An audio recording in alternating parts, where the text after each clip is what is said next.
I went to support my kid's game and ended up as the embarrassing dad in the stands. I just wanted to be a supportive dad. Cheer for my kid during the game, shout "Go, champ," maybe even show up in one of those emotional parent in the crowd videos. But I ended up being that guy in the stands, the uncle who tells the same joke every year, but louder. It all started on a cloudy Saturday morning. I had my cap on, coffee in hand, ready to be the supportive, cool dad. Only forgot one small detail. I had absolutely no idea how the sport worked. And look, once you're over 40, going to the stands is already a sport in itself. You sit, you stand, you clap, you complain. It's basically emotional cardio. And you still have to pretend you know what's going on every time the crowd shouts. The game started and I didn't even notice. I was chatting with another dad about the weather, sipping my coffee. Suddenly, everyone screamed. I thought it was a fight. Nope, just a goal from the other team. I tried to sound like I knew what I was talking about, shouted, "They should have formed a pass line earlier." A dad looked at me and said, "This is volleyball." I took a sip of my coffee and pretended it was sarcasm. I thought my 2003 sporty jacket would look cool.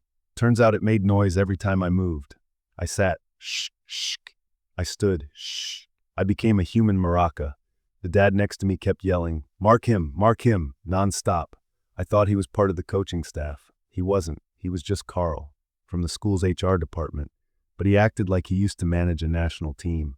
At one point I tried to start a chant, "Let's go, team, let's go." No one joined in. 3 moms looked at me with genuine pity. Pretty sure a dog barked.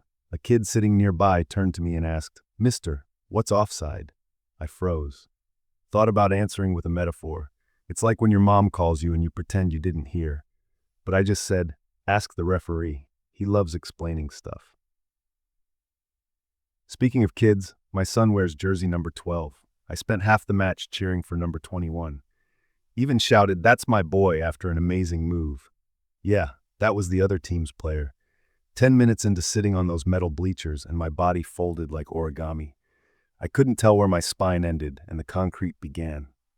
My butt had vanished. My lower back was 5,000 years old. Then there's that one super prepared dad.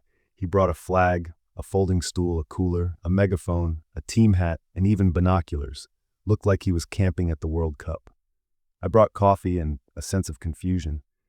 Things got heated when 2 dads started arguing over a foul. 100% a foul. No way, he flopped. And there I was, wondering if I packed aspirin.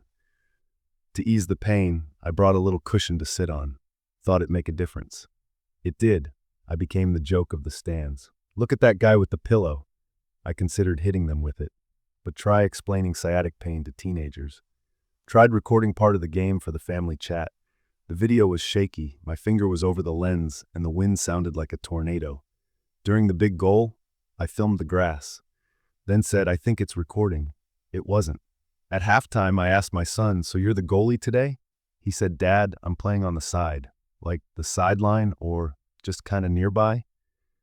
Then came the moment I officially became embarrassing dad. I stood up and shouted at the ref, "Hey kid, that wasn't a foul." He calmly turned and said, "It was, sir." And just like that, I was called sir by a 15-year-old in shorts, crushed with politeness. Later, I tried asking the coach how much time was left. He gave me a look like I'd just spoken ancient Latin. I backed away. "Never mind, I'll guess."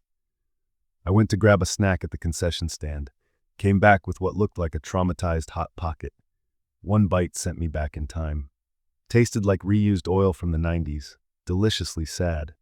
I tried using a cool slang, saw a nice play and shouted, "That was fire!" Teen nearby rolled his eyes. No one says that anymore. I tried recovering with "super lit, right?" Worse. Eventually, I couldn't hold it any longer. I had to use the portable toilet. It felt like a survival documentary. Shaky floor, terrifying smell, and the constant fear of falling in. I came back sweating. The bleachers had never felt more welcoming. Near the end, my son actually scored. Everyone clapped. I stood, proud, shouting, "That's my boy." This time it really was him. We exchanged a quick look. He gave me a small nod. And I may have cried, or maybe it was just the wind. Let's go with that. Then came the poetic end to my humiliation. I stood, arms open, waiting for that movie moment where he runs into my hug. He walked right past me, hugged his friends, then shouted from a distance, "Dad!" Hold my cleats. And with that, I held my dignity in a shoe bag. I thought we'd go celebrate together, but he just tossed me his backpack and said, "Pick me up at 6." And I stood there smelling like regret and stadium grease, alone with my thoughts. You know what? After 40, you're not the star player anymore. You're the support, the moral boost, the awkward cheering section with a sore back. Being a parent at the game is like being the imaginary conductor of a silent orchestra. You don't play anything, but you think you're leading. And that's okay. In the end, it's not about knowing the rules. It's about showing up, even if it's with a noisy jacket, a useless cushion, and the dignity of a man who filmed the grass.